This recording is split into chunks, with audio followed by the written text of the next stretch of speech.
Grant, I've given myself host powers, which explains why everybody was kicked out for a moment. Sorry about that.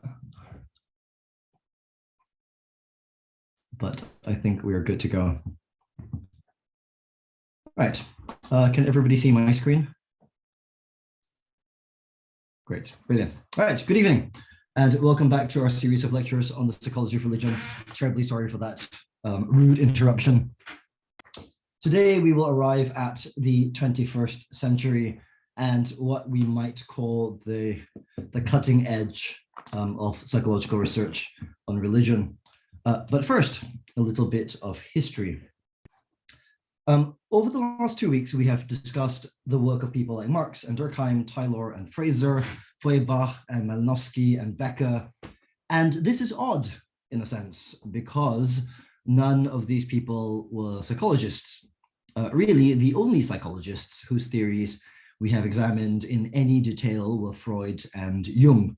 And their theories are now mostly maligned in university departments of psychology around the world, surviving mainly among therapists and humanities scholars.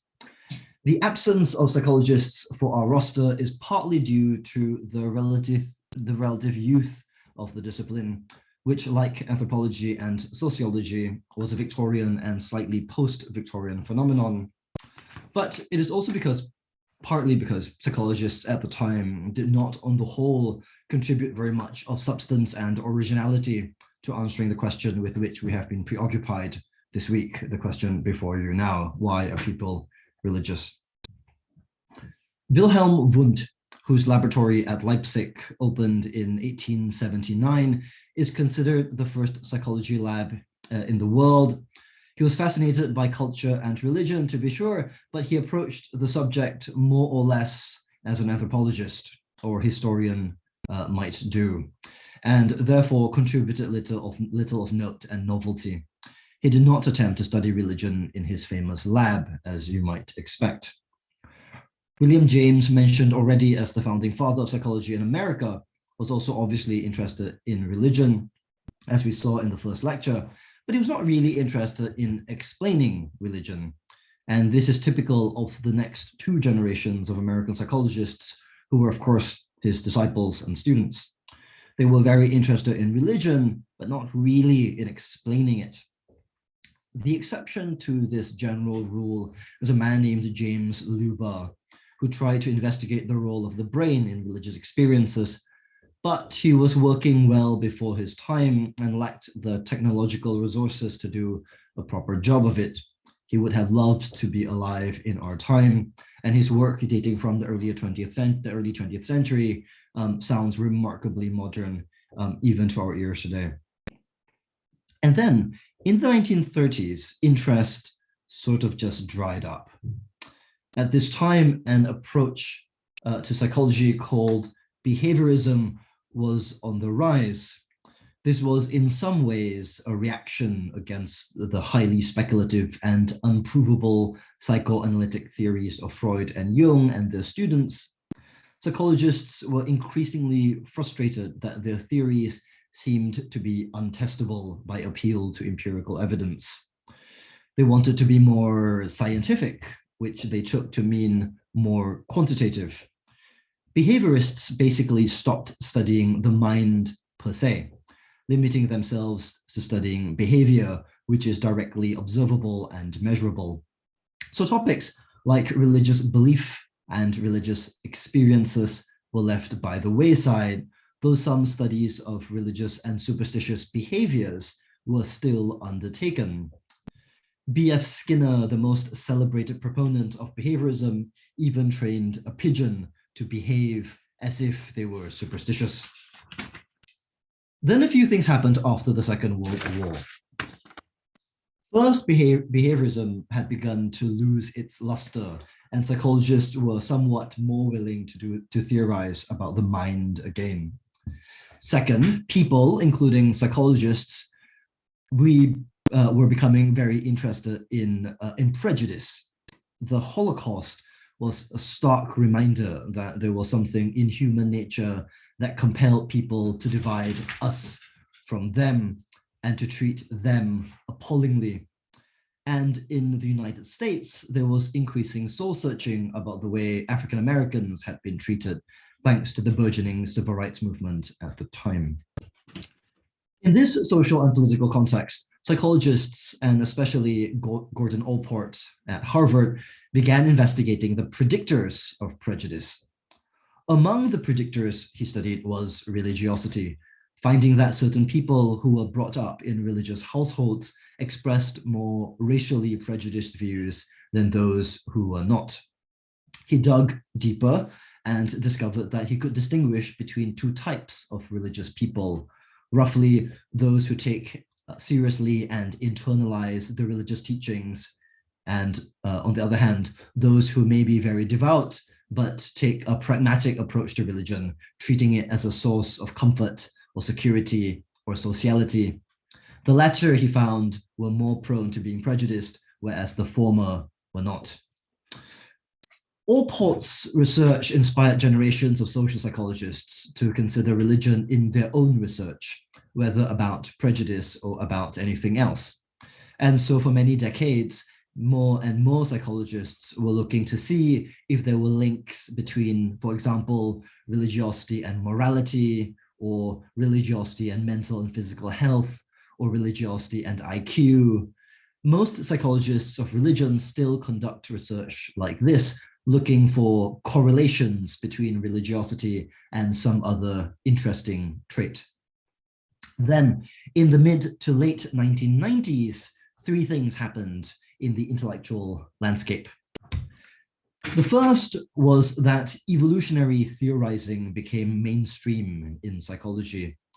Psychologists were happy to speculate about how some common human trait evolved in our species.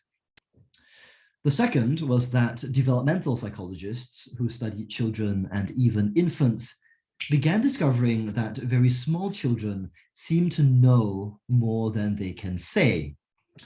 They have instinctive knowledge about the world, so that, for example, if they see some event that violates what we might call laws of physics, like gravity, they act surprised. And so psychologists were increasingly interested in what else children might innately have in their minds, perhaps as part of their evolutionary endowment. And thirdly, anthropologists who never really lost interest in religion in the first place began reaching out to psychologists, reading their work and seeking to collaborate with them to test their old theories of religion. This led to the birth of what we now call the cognitive science of religion, or more recently, the evolutionary cognitive science of religion, which is an interdisciplinary movement mostly comprising anthropologists and psychologists who apply the research methods of quantitative and experimental psychology to classical anthropological questions about religion, which brings us to a crash course on research methods. Let's begin with measurement. What measurement really is, in its essence, is the standardization of observation. Take length, for example. Let's say I want to buy a desk for my study. So I turn up to a furniture store and I tell the salesperson that I would like a desk. And he says to me, how long and wide should the desk be? And I say to him, rather long and not very wide. And this would be quite unhelpful to the salesman. So I try again. Oh, about as long as my dog doubled and as wide as 1.5 of him. My dog is sitting right here. But the salesperson has never met my dog and I did not bring him. So I have to try again and say, oh, about as long as you are tall and half as wide. And this sort of works because he can then compare his own body to the selection of desks available in the store. But it would be much easier if we had a fixed standard of measurement so that I could measure the space at home and give the salesperson a set of numbers, 5 feet by 2 feet, say. And he can then use his own tape measure and work out which desks would fit. The difference measurement makes is the difference between saying that something is rather long and that it is 5 feet long. Now, there are two important traits that make a good measure. The first is that it has to be reliable. It is no use having a tape measure made of rubber bands for this reason. The second is that it has to be valid. It is no use trying to measure length of an object by weighing it for this reason. The same is true in psychological measurement. When we want to know how clever someone is or how generous, it's not very useful to say pretty clever or moderately generous. We want to know whether they are clever enough for such and such a task, or whether they are generous enough for us to bother asking them for a favor. So take the case of cleverness as an example. We might come up with a battery of tests that we think measures intelligence. The test has to be reliable in several ways. If I do the test today and the same test next week, the results should not be vastly different, as intelligence is, most people think, a stable trait. And if two people of roughly the same intelligence take a test, their results should be similar. So the test should be reliable over time and between people. The test also has to be valid. And the way we assess this is typically to see whether it is useful in expected ways. If our IQ test simply fails to predict school and job performance, but does predict height or physical fitness or hair color, then we've done something wrong.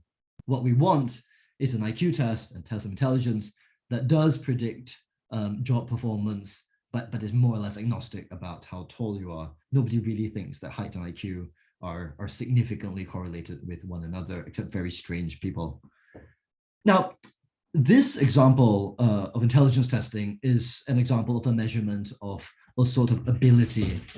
But the same principles apply to measure of what we might call attitudes, which includes beliefs.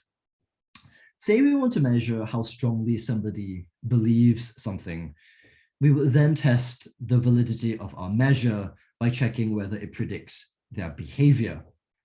Of course, people are sometimes hypocrites and do not behave as they believe, and people are sometimes unable to act on their beliefs, such as if one is very devout but is physically incapacitated and therefore cannot attend religious services or even pray. These possibilities are real ones and do complicate our checks for validity.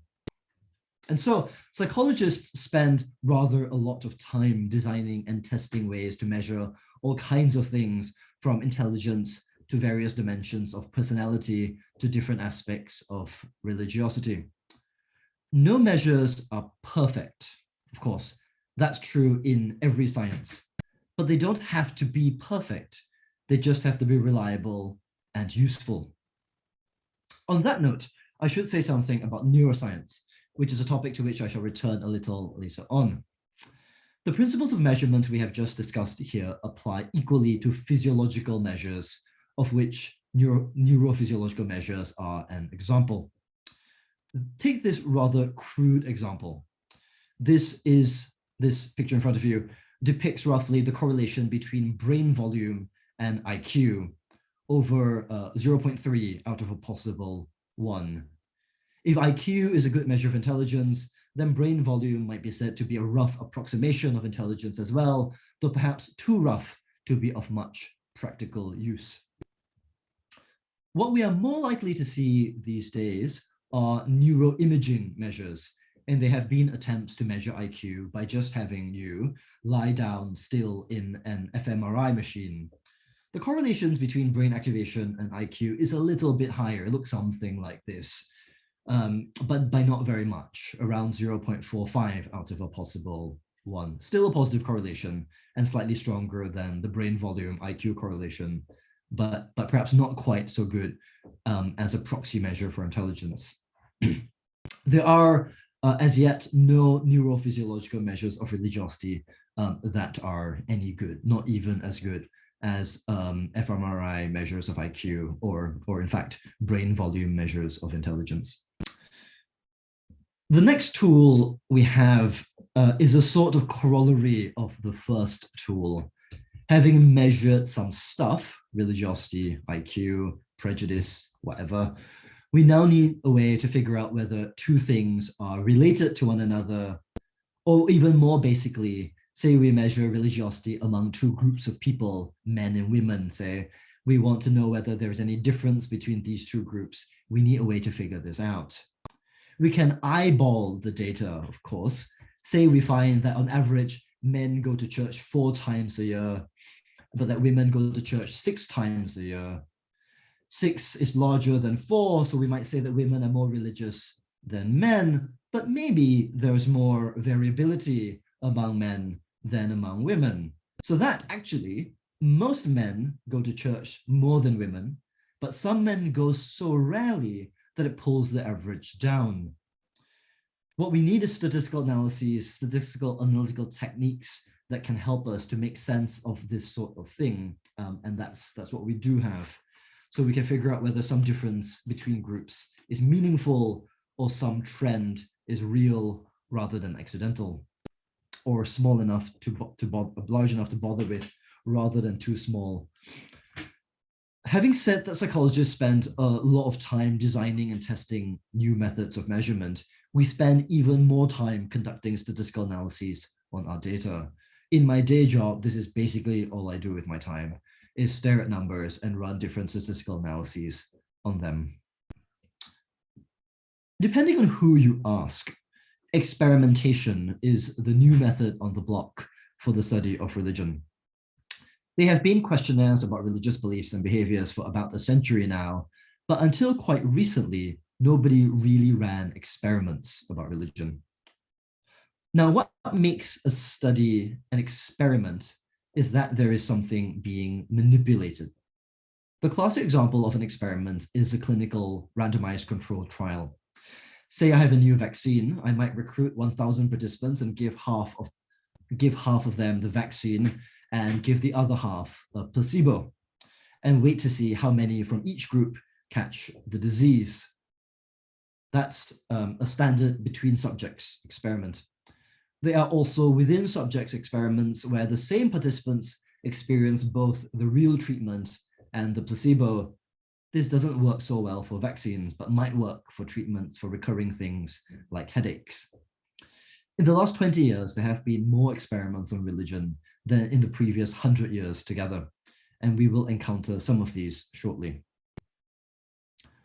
Around the mid-1990s, there began to emerge a rough theory of religion that researchers call the standard model, which revolved around cognitive biases.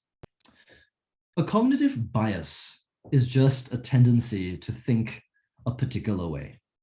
The word bias sounds negative, but cognitive biases are not all bad. For example, once we have learned to read, we have an automatic tendency to do so, a bias to do so, if you like.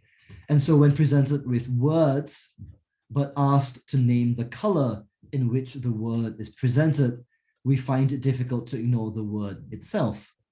We take a little longer to say blue than red in this example. And this reveals a sort of cognitive bias. But it is not a bad thing that reading is automatic. In fact, it is very efficient that it is so. The two kinds of cognitive biases proposed in the standard model have to do with memory and social cognition. The second of these are already familiar to us from Xenophanes and Lucretius and Hume and Taylor, and has to do with the tendency to see faces in clouds and attribute to them beliefs and desires. What theorists in the 1990s added to these venerable ideas were an evolutionary logic on one hand and some empirical evidence on the other.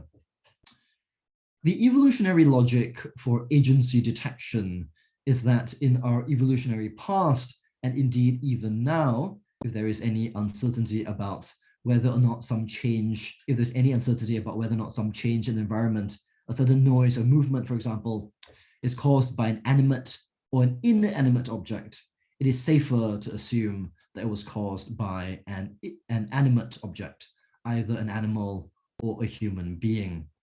This is because, all else being equal, they are more likely to pose a threat to us than, say, a gust of wind. So in this diagram, I provide an example. You hear some noise. You have a choice between thinking that it's just the breeze or that it's a predator. If you end up believing that it's a breeze and it's in fact a breeze, you don't gain anything, you don't lose anything because you're right. But if you're wrong and it turns out to be a predator, then you end up dead. Whereas if you hear a noise and you assume that it's a predator, if you are correct, you stand to gain something, possibly your life. And if you're wrong, the costs are very minimal. You just go, oh, how embarrassing. I thought it was a predator, and in fact, it's the breeze. And so it is less costly to assume that a noise is made by a predator than by the breeze, which evolutionarily speaking leads to a bias toward thinking that noises are caused by things like predators. But we don't have to be negative about this. There is a positive side to this as well. It is better, for example, to assume that the noise in the bush is an animal if we are hunting than that it is just a wind, because it might, assuming that it's just a wind, might lead us to miss an important opportunity to hunt some meat. So here's the example. Here, if you assume that it's the breeze and it's in fact the breeze, that's fine. But if you assume that it's a breeze and it's in fact a rabbit, then you've lost an opportunity for food. Whereas if you assume that it's an animal and it's a breeze, you're just a bit embarrassed. And if it turns out to be an animal, then you might have some payoff. You might catch dinner. So whether or not it's a prey or predator, it's safer to assume that an animal has made a noise than some inanimate cause. Now, having detected agents around us, we have another tendency, which is to attribute to agents human-like psychologies. As we have said before already, Hume noticed this centuries ago. But we know now that the kind of attribution that we're talking about is critical for normal social functioning. The evidence for this comes from two broad sources. The first is the discovery that a great deal of communication between humans is indirect and subtle. We do not always clearly express our beliefs and our desires, so people interacting with us had better fill in gaps by attributing beliefs and desires to us based on very scant and little behavioral evidence. Sometimes they get it wrong, but if they didn't do it, communication would be very difficult and inefficient. The second source of evidence is clinical. One dominant theory of autism is that people with autism do not attribute mental states to others in the way that neurotypical individuals do, and that obviously leads to all kinds of difficulties and disadvantages. So the idea is that we have these trigger happy, if you like, tendencies to detect agents in our surrounding and attribute to them complex psychologies, and that it is a very good thing that we do. But the byproduct of these hyperactive tendencies is that we sometimes commit false positives. We sometimes see agents where there are none and attribute mind to things which are in fact mindless. On then to the role of memory in the standard model, which is more novel. If this slide looks familiar, it is because it is from the first lecture, when I proposed a definition of religion and specifically of the supernatural. I said then that something is supernatural if it violates intuitive expectations that are generated when we automatically categorize an object, for example, as a physical object or as a person. This is not just a fancy way of saying that something is surprising, though the feeling of surprise may well occur.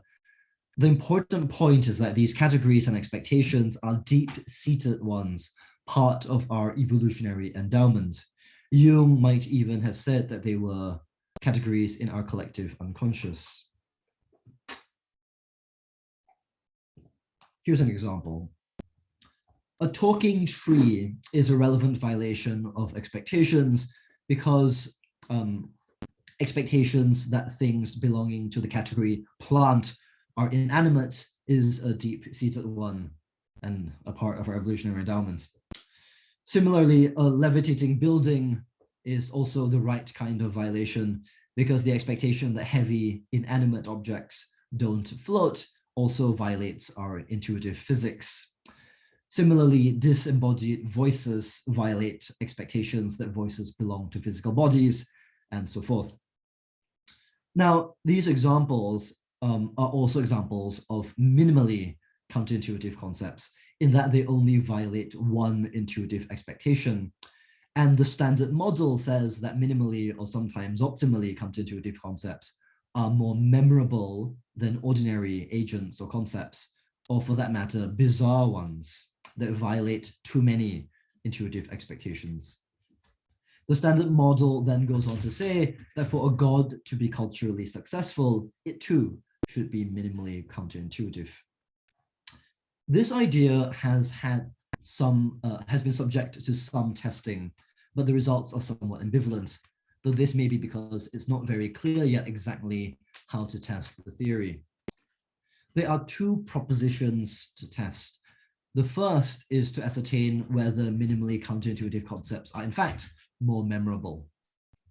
And the general strategy here is to come up with a bunch of concepts and to vary how much they violate intuitive expectations. So here are some examples. A talking tree minimally violates our expectations about trees.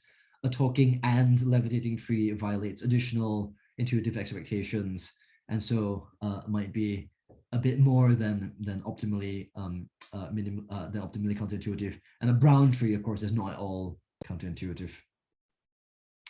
What we then do is show these concepts to people, to participants. Some more sophisticated studies embed these concepts in stories crafted to look a bit like fairy tales or parables, say. And then we then figure out whether or not we then test their memories for these ideas or these stories, and figure out whether or not, for example, the stories that include minimally counterintuitive concepts are more memorable than those that include completely intuitive or very non-intuitive concepts. So that's roughly speaking the setup. And there is some evidence that minimally counterintuitive concepts in particular are more memorable than either bizarre ones or completely intuitive ones, but the situation is somewhat messy and not all of the experiments agree. The second part of the thesis is the idea that gods tend to be minimally counterintuitive. And to test this idea, scholars have to go through actual examples of gods across many cultures to see if they violate intuitive expectations in the way described by the theory. As far as I know, no one has tried to do this at a very, very large scale, but a former postdoc of mine, Emily Burdett, at the University of Nottingham, has gone through 73 folk tales from around the world to see, so randomly picked from around the world, to see if they contain counterintuitive elements and whether these are minimally counterintuitive. And her findings were consistent with the theory. So of the folk tales that she gathered, nearly 80% contained some counterintuitive element, of which the vast majority were agents rather than, say, trees, or if they were trees, then they were talking trees. And a vast majority of them were only minimally counterintuitive and not maximally so, not bizarrely so. There's clearly still scientific work to be done on this novel aspect of the standard model, and in particular on this latter side of things. There's work to be done on collecting more real world religious and folk belief information and seeing if they contain minimally counterintuitive agent information.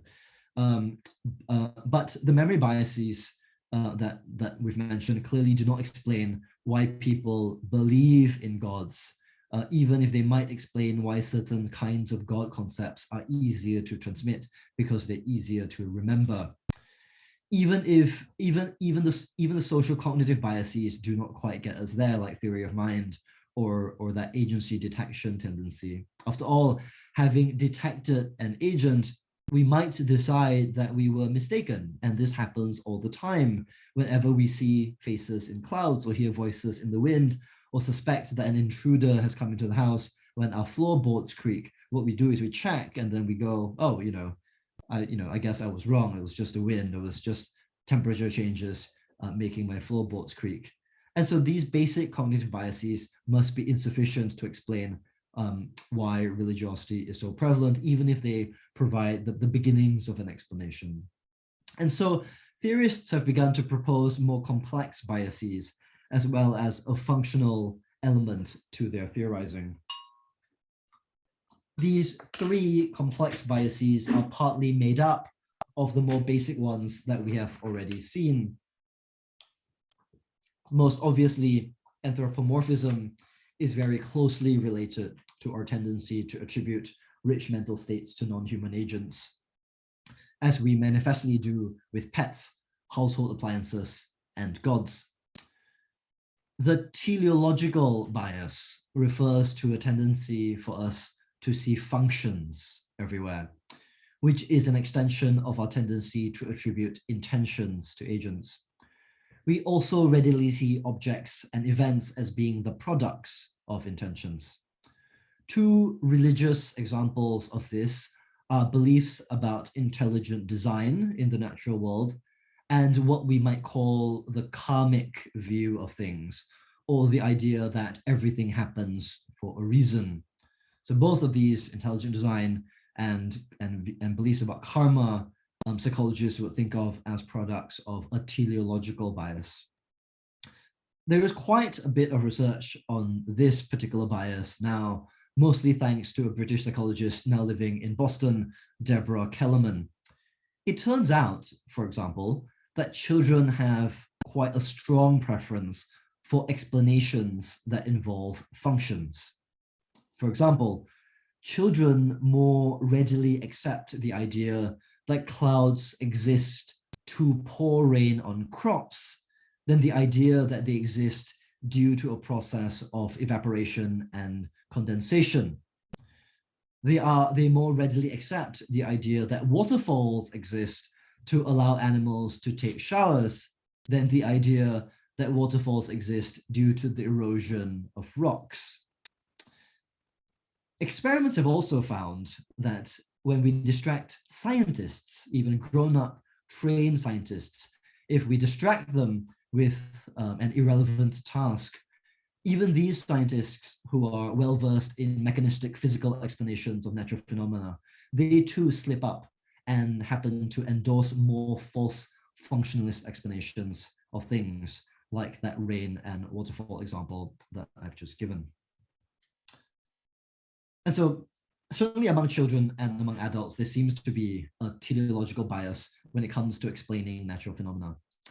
Now, on the more karmic side of things, a group of psychologists like Beth Haywood and Kanika Banerjee have found that even non-religious people, even religious non-believers, tend to give deeper meanings to their life events, saying that when asked them, why do you think such and such a thing happened to you? They tend to think that they happen for a reason, to teach them a lesson or to make them better people or something like this. So, and this is even among self-described non-religious people, atheists, agnostics, and such like. So there's an example. Even after you disavow sort of religious beliefs, you might have a residue of this kind of thing in a sort of karmic view of the world.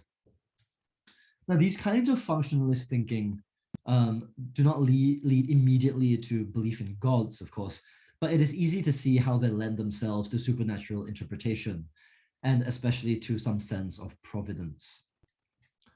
The third bias on this page is really two biases, but it is their conjunction that is the most interesting. Dualism refers to the tendency to distinguish between the physical and the psychological, to draw a stark contrast between the two. This hypothesis has also enjoyed quite a lot of empirical attention. But we only have time for me to describe one in detail. This is a set of experiments I'm particularly fond of by a transatlantic team between Bristol and Yale, headed up by a psychologist named Bruce Hood at Bristol. And this experiment tells us something about how children are predisposed to thinking about human nature. It is one of my favorite experiments on any subject ever run. Okay, so a bunch of 5-year-olds are first shown a real life hamster named Dax. I don't know why Dax, D-A-X, but never mind. They're told 3 facts about Dax. First, that Dax has just swallowed a marble and so has one in its tummy. Second, that in the course of swallowing the marble, he had chipped a tooth at the back of his mouth, too far back to see. So he has a chipped tooth. Third, Dax was a special hamster and had a blue heart. So Dax's heart is blue. Third fact.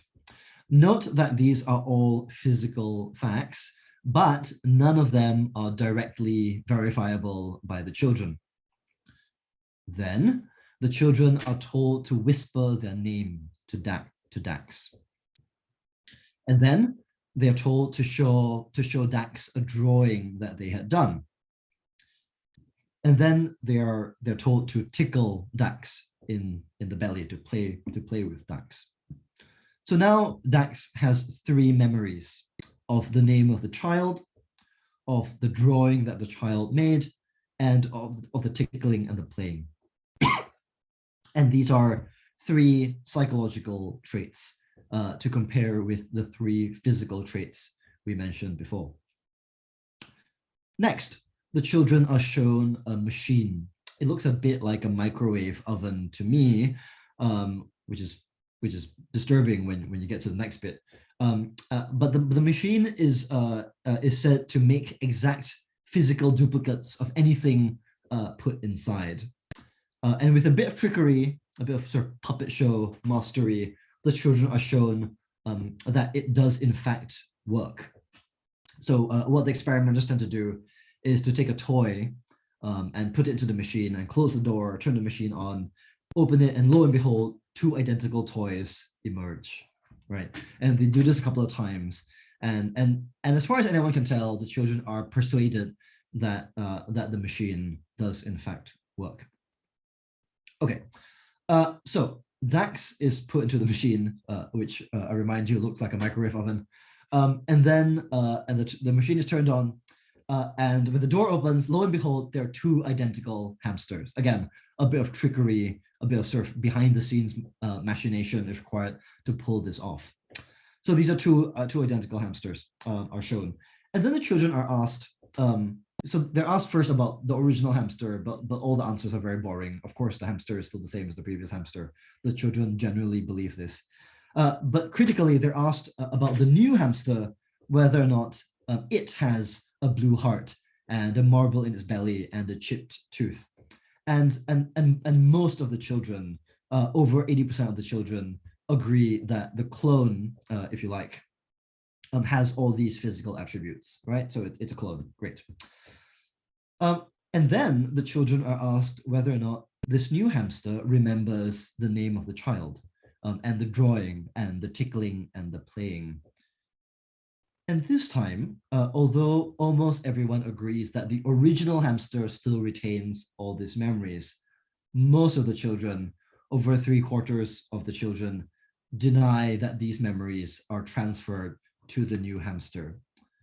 What seems to be going on here is that children assume that psychological traits are distinct from physical ones, so that although physical traits are duplicable, psychological ones are not. Now, of course, 5-year-olds haven't learned much about brains yet, but nor have they been taught very much about what we might call philosophical mind-body dualism. And yet, the default position seems to be in the direction of dualism. The fact that the hamster is named in this experiment is significant because in other versions of the same study, the hamster is left unnamed, and while quite similar effects were found, they were weaker. So there seems to be something special about naming the hamster so that the effects are as strong as they are. And this says something about the conjunction between dualism and essentialism mentioned earlier. Essentialism being the idea that there's something essential about you that makes you you, or that makes Dax Dax, etc. When the hamster is individualized in this way with a name, the children were more insistently dualistic.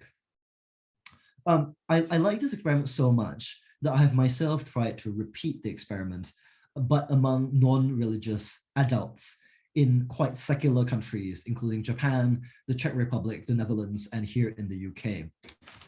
As you might expect, the rates of people saying that memories aren't copied is much lower. Adults tend to be exposed to ideas about brains and such more than children. But even so, significantly more people thought that physical traits could duplicate than that memories could duplicate. And so it seems that something of our childhood intuitions linger even among non-religious people living in quite secular countries. There is one final cognitive factor to mention before we go on to the functionalist side of current research.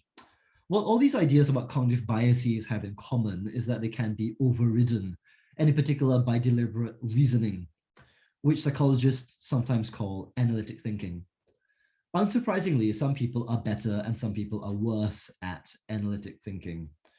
And this leads to an obvious hypothesis to test, which is whether people who are less good at analytic thinking are also more likely to be religious, and it seems that they are. There is even some evidence that IQ is negatively correlated to religiosity. And this is some research that I'm about to embark on myself, looking at whether or not childhood IQ predicts adult religiosity. But let's move on to the possible functions of religious belief. Inspired by the thinkers we have already encountered, most of the research on the putative functions of religion have focused on the role of religion in regulating emotions and in policing moral behavior. Most experiments on the psychological functions of religion share a similar structure. Participants are put in one of two conditions, control and experimental. In one condition, the control condition, the participant is asked to complete some relatively neutral, if slightly boring task. And in the second condition, the experimental condition, the participant is made to think about something in particular and to feel a particular way, usually negative. In one case, for example, participants complete a bogus personality test and are told at the end that the test predicts that they will end up alone for the rest of their lives. So that's very sad. And in another example, participants are asked to write and think about their own mortality. So this is work that I have done myself. And in a third example, participants are asked to recall an event in their lives when they felt like they had no control over an important outcome. Sorry, that should say lack of control. So after this phase of the experiment, where we get people to feel lonely or afraid of death, or like they lack control in their lives, the participants are then asked about their religious beliefs. And what this setup allows psychologists to do is to compare the religiosity scores of the two groups of people, the ones in the experimental condition against the ones in the control condition. And if they find that the ones in the experimental condition report higher levels of religious belief, they might conclude that this is because of the manipulation that they imposed, the feelings of loneliness or the fear of death, or the sense of the uncontrollability of life. And this is indeed the kinds of results psychologists have obtained. This is, you might notice, basically no different from the way we test the efficacy of vaccines, having a control group, having a vaccine group, and then seeing what the rates of infection are like between the two groups and comparing them. The logic is exactly the same. But there have also been experiments that involve the reverse logic, in which participants are first reminded of religious ideas to see what effects this might have on their behavior. In the most common example, as you see here, participants are shown religious words, so words like God or heaven and so forth. And then the participants are observed when given some kind of task or test, like a moral test or a game that requires cooperation or trust or generosity or something like this. And in many of these studies, participants who were exposed to religious words behaved more morally, we might say, than those exposed to neutral words. And these studies are taken to indicate something about the social functions of religion, such that religion functions to remind us to be good. Now, I don't want to paint too positive a picture of the amount of evidence we experimental psychologists have brought to bear on these questions. In the last decade, the field has had a sort of reckoning called the Replication Crisis. It turns out that many of our findings, including some of the ones I've mentioned here, have failed to replicate. What this means is that when others have tried to repeat the experiment, usually with more caution and with larger samples, they don't find the same results that the original researchers found. And what this might mean is that the initial study could have been a fluke. The replication crisis, as it is known, goes beyond the scope of this series of lectures, but it is important to know something about it. Suffice to say this: just as scientific measures can be more or less reliable and more or less valid, so can entire experiments be more or less reliable and more or less valid. And there are many psychologists who spend a lot of time trying to figure out how to construct and run better, more robust, more reliable, and more valid experiments.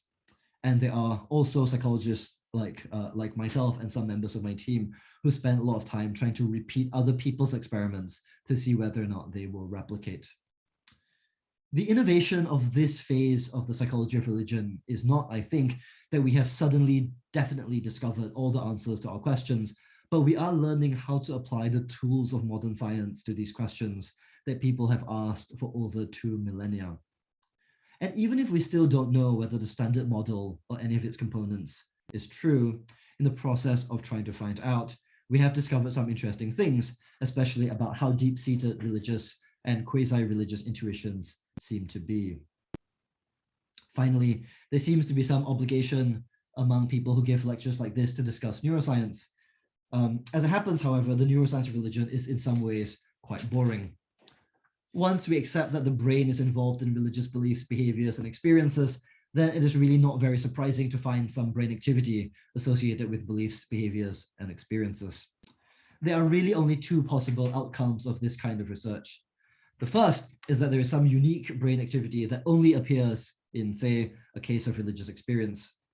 This is unlikely to be true, but it is very difficult to tell, as all claims of uniqueness are. To know whether brain activity associated with a religious experience is unique, not only will we need to put someone in a scanner while they were having a religious experience, that is difficult enough, but we will also need to compare the results with all other known experiences, which is impossible. So research on the God spot is has more or less stopped since the early 1990s. The second possibility is that the pattern of brain activity involved in some religious experiences or religious belief or religious behavior is similar to some non-religious experience or activity in such a way that can tell us something about religion. And roughly speaking, this is what neuroscientists now focus on. And they are almost always one step behind psychologists, finding neuroscientific evidence for the kinds of psychological theories already mentioned. So examples of this kind of research include, for example, getting people to pray in a brain scanner and finding out that the bits of the brain especially activated during prayer are also the parts of the brain that are similar to when you're having a conversation with a real person. So linguistic parts of the brain. Or there are examples of studies where you're asked to think about God when you put in a brain scanner, and that activates parts of the brain as when you're the same parts of the brain as when you're thinking about a loved one. And in some ways that's not at all surprising. Psychologists or even regular people could tell you that praying is a bit like talking to somebody, and God is a bit like a loved one. So in that sense, neuroscientific research is a step behind psychologists on one hand, and certainly religious people themselves on the other. Okay, so before I end this lecture, my publisher, Oxford University Press, would probably want me to plug my still untitled book, which is all about psychology experiments about religion. It is basically an expanded version of the second half of today's lecture and contains stories about all these experiments that I had to rush through. It should be out with Oxford University Press sometime this year. Don't let the university press part of the title scare you off, it is intended for a general audience, and my editor is brutally ensuring that that I make it more accessible than I would otherwise know how to do. Thank you. And I believe we have just a few minutes for questions. So let me put an end to the sharing, and we can get to, there's at least one question here. Oh, wait, no, I had a private comment, which is very funny, but I won't read out to you. Okay, if there are any questions, you can either type them in the comments box, or just unmute yourself and ask in person if you like.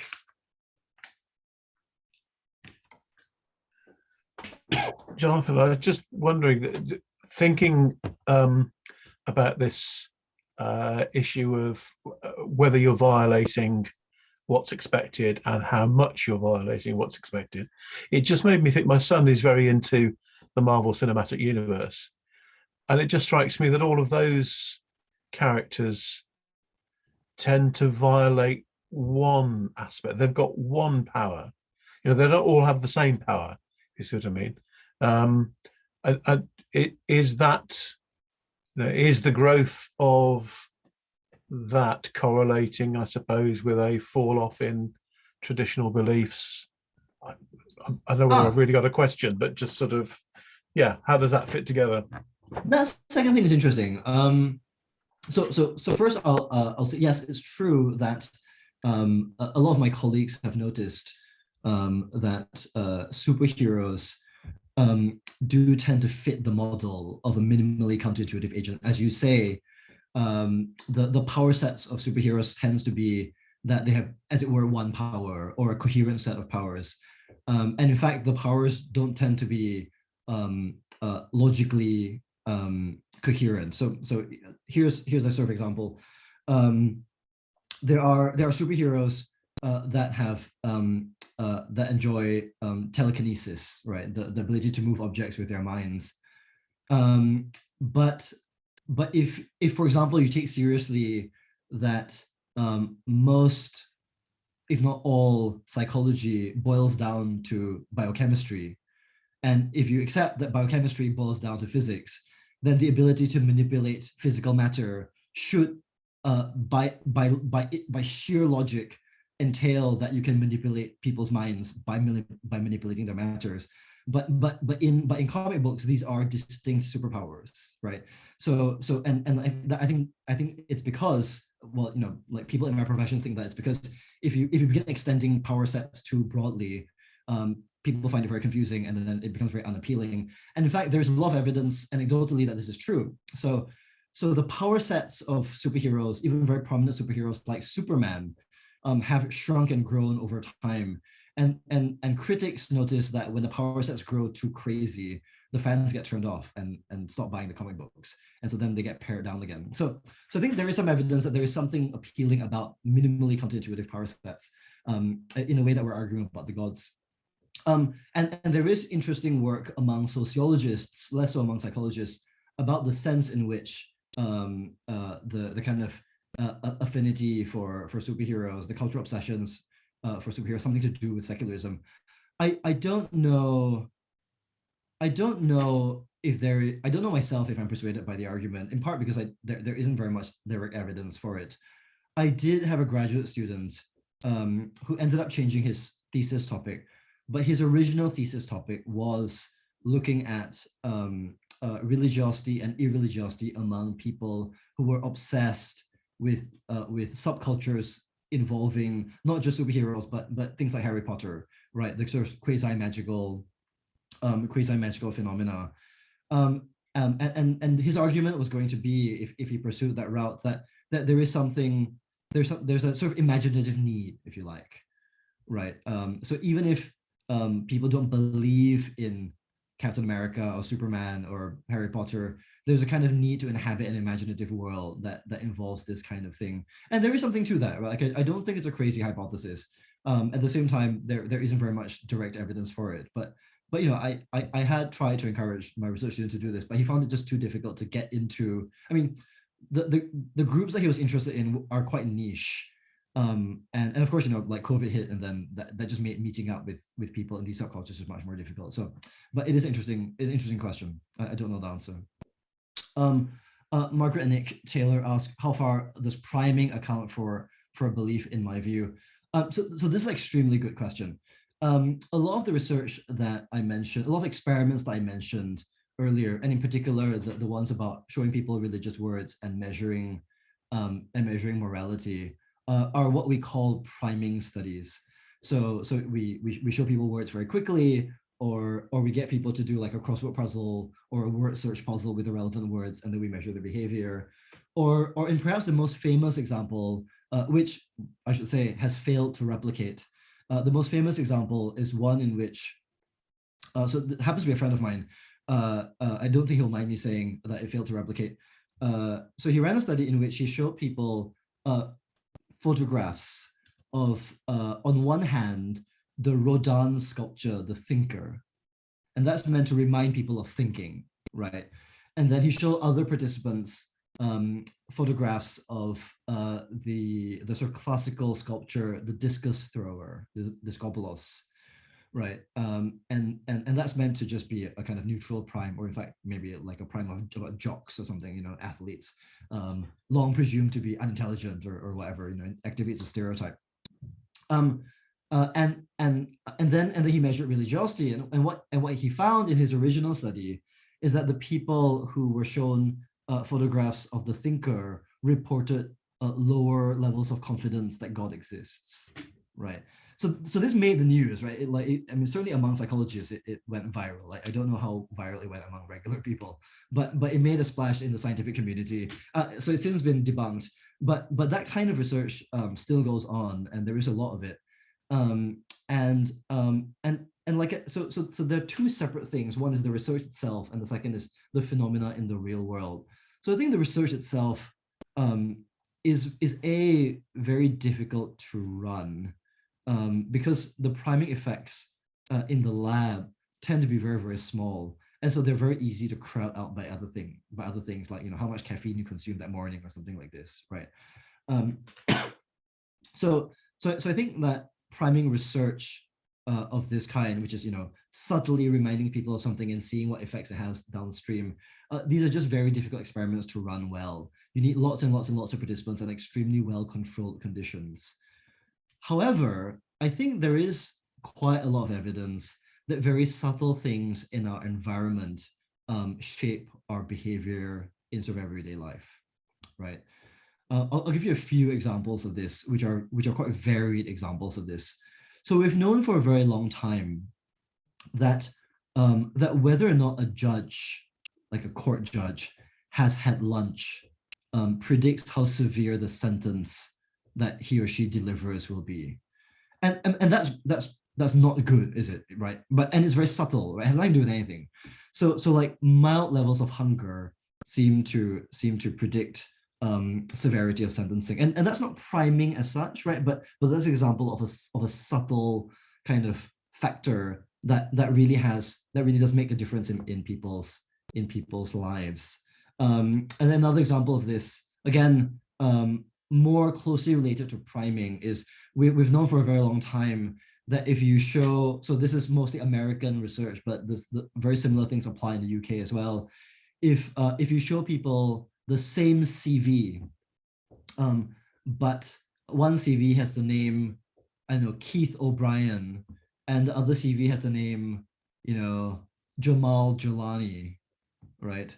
Then the CV with the name Keith O'Brien is much more likely to be offered the job than the CV with the name Jamal, and that's just prejudice, right? So again, very small triggers in things like CVs lead to decision making of significant kinds, and so in the religious world, I think what I would say is that there are experiments, there are field experiments that show that people are more generous in a temple than outdoors, right? So I had a bunch of colleagues who ran experiments in Mauritius, which is a kind of more or less Hindu country, and they basically kind of set up the experiment so that it either took place in a kind of secular space or in a religious space, and people behave differently in the two places. And you know, that difference in environment is a kind of priming phenomenon, right? Like it's that there's something in environment that leads to behave a particular way.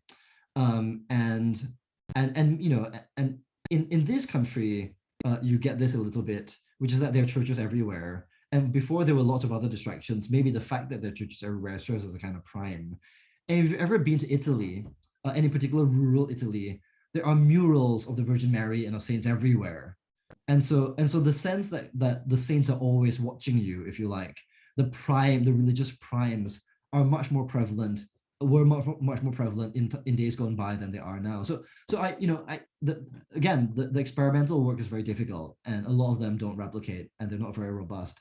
But I do think there's a good argument to be made that in everyday life, especially in days gone by, religious priming, as it shapes behavior, is quite important. Whether or not there is an effect the other way around, other nudges toward religiosity, I'm less confident about. One argument that has been made is that the close association between churches and cemeteries, churchyards and churches, is a kind of reminder of death, which might push people toward being more religious.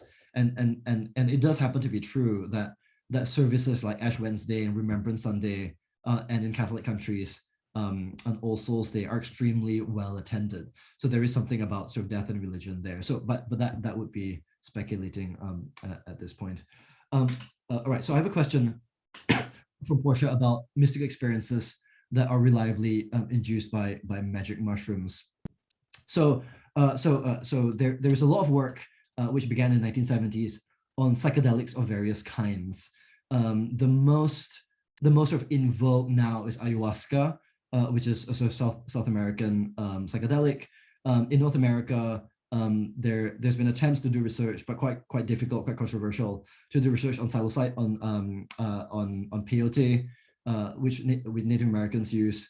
Psilocybin is quite well researched, and LSD was quite researched in the 70s. It is now quite difficult to get a license, which in this country we would need to get from the NHS to study the effects of psychedelics in the lab. Okay, so roughly speaking, psychedelics don't tend to induce specifically religious experiences, by which I mean experiences of gods, of supernatural agents. So the most reliable psychological effects of psychedelics, broadly speaking, is what you might describe as feelings of oneness with the universe, or great peace, or sudden flashes of insight. The most famous study on religious experiences and psychedelics is something called the Good Friday experiment. So what happens is a bunch of seminarians, I think there were certainly in Massachusetts, I think they were at Harvard, a bunch of seminarians were attending a Good Friday service, and half of them were given psychedelics and the other half were given a placebo. And then they were interviewed after the Good Friday service, and then weeks and months, and then a follow-up study years after that. And what they found was that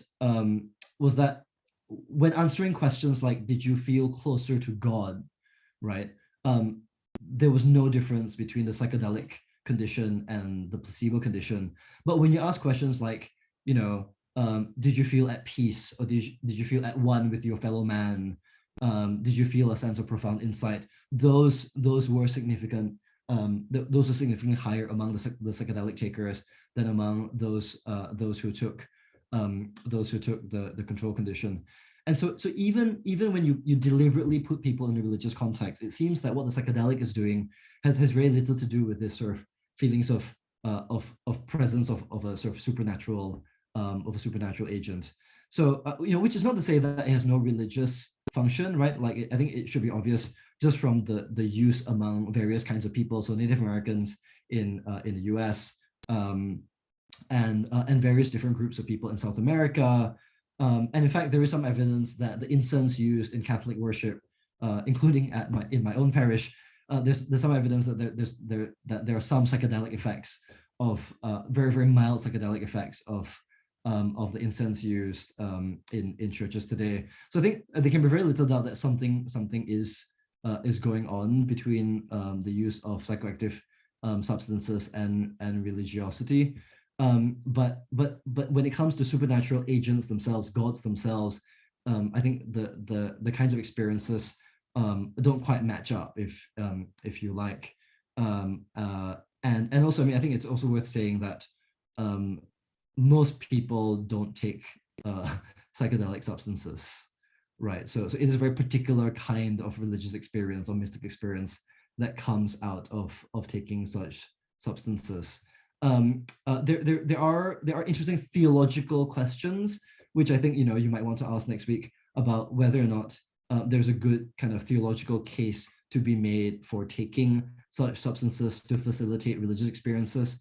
And a friend of mine, Sarah Lane Ritchie, who was in Edinburgh, but now works in the US, where she came from, she has tried to argue that there's an equivalence between psychedelics as a religious technology and other kinds of things that we think of as perfectly acceptable as religious technologies, like church buildings or rosary beads. They're just physical aids to religiosity, and that's an interesting argument. So I hope that helps to answer the question. Great. I think we are over time. I'm sorry that the lecture went on slightly longer this week. It is hard to cram more recent stuff into the usual 40 minutes. So I will hope to see you next week, when we're doing a bit more philosophy and theology than we have been doing these past weeks. Thank you very much. Thank you.